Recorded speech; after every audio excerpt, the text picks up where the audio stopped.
My name's Tony Steinbach, and this is my entry for the 2016 International Jugglers Association Tutorial Competition. And today I'm going to be teaching you my favorite pattern, the Frantic Cascade, which looks like this.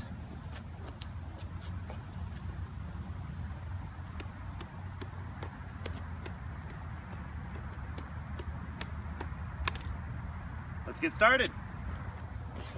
So the Frantic Cascade is one of those patterns that I think looks the best with clubs, but like anything, we're going to learn it with balls first. So if you think about a normal cascade, your hands stay on the right and left side of the body. All of the crossing happens in the throw, okay? The hands alternate, throwing balls across your body in order to catch them, make room for the other balls, right? But with the Frantic Cascade, what you're going to do is you're going to make straight up and down throws, and then your hands are going to reach across underneath the throwing hand in order to catch them. Looks like this. You can see the balls are going straight up in the air, and then every time a ball is thrown, I reach underneath the throwing hand with the opposite hand in order to catch it. Make sense? So this is a trick that breaks down really well. First we're going to take one ball, and what you're going to do is you're going to throw it from your non-dominant hand straight into the air, reach across with your non-dominant hand, and catch it. Bring it back across. Then throw with your non-dominant hand, reach underneath with your dominant hand, and catch it. So you want to practice alternating that over and over again. You really want to practice this basically until your mind goes numb, because the easier the basics of this pattern are for you, the easier it'll be to put it into the full 3-ball pattern. For me at least, this is one of those tricks that it wasn't so much the technique of it, but just the mental aspect that it was hard for me to get over. All right, once you have the 1-ball step down, we're gonna try it with 2, okay? This is where it starts to get tricky. So I'm gonna reiterate, before we do this, make sure you have nice, clean, straight up and down throws. You wanna keep them wide over to each side of your body. You don't wanna try to do it in the middle, because it makes it easier for your mind to think about which one will be the next one you catch. So let's say you start with your right hand, you throw your right hand up, left hand, and then you reach across with your left hand to catch the first ball that was thrown, and reach across with your right hand to catch the second ball that was thrown.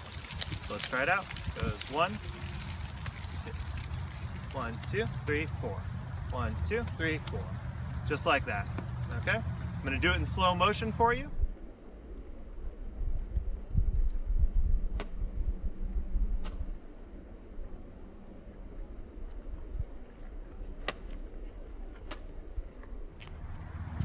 Once you've tried it that way a couple times, try starting with your non-dominant hand. So I throw the non-dominant hand up, dominant hand, and then reach across. So it goes 1, 2, 3, 4. 1, 2, 3, 4. Same thing, just starting with the other hand. Here's the 2-ball exercise done with 2 different kinds of balls. That way you can see how they alternate.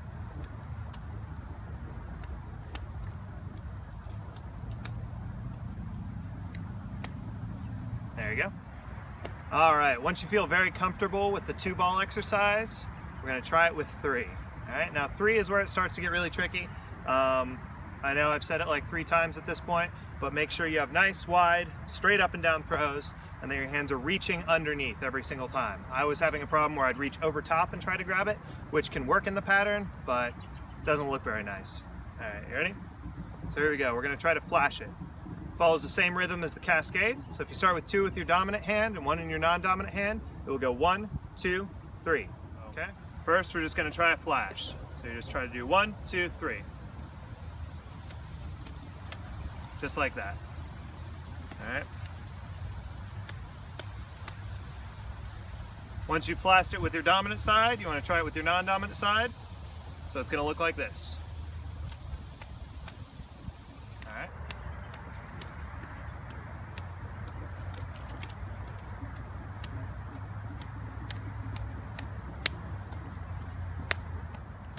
All right, so now that we've learned it with balls, we're going to try it with clubs.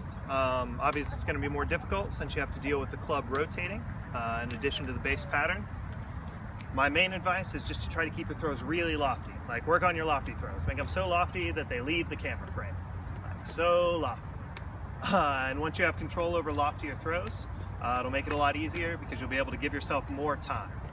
So I'd recommend following the same 3 steps that we used with balls, just with clubs. So you take one, throw it up, reach underneath in order to grab it.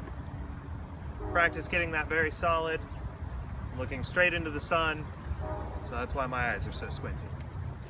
One of the main problems I ran into with clubs was that when I would catch them, I would bring it back across and hit my own arm with the club.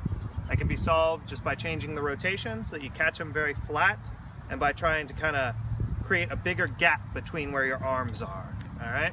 That's another important reason to keep the throws lofty, is because it gives you more time to reach around, make a nice clean pull from the other side. Okay?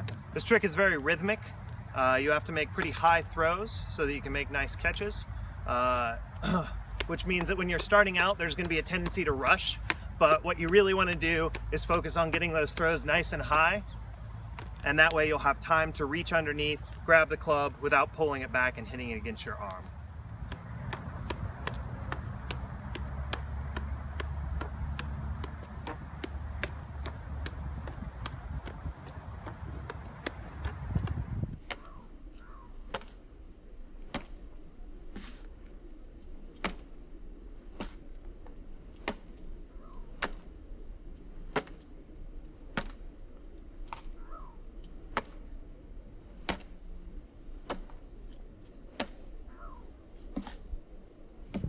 So, in order to transition from the Cascade to the Frantic Cascade, all you have to do is make 2 throws to the outside. One on this side, one on this side. It'll look like this.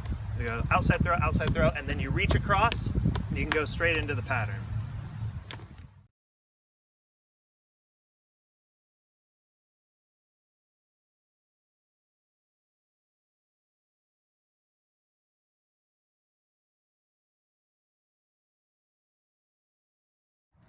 There are a few variations you can do with this pattern. Actually, the reason I learned it was I saw it in a Tony Pezzo video. I think it was called Back from the Nap. And he's doing the Frantic Cascade, but he's doing reverse throws, which I cannot do. But it looks crazy. It looks fantastic.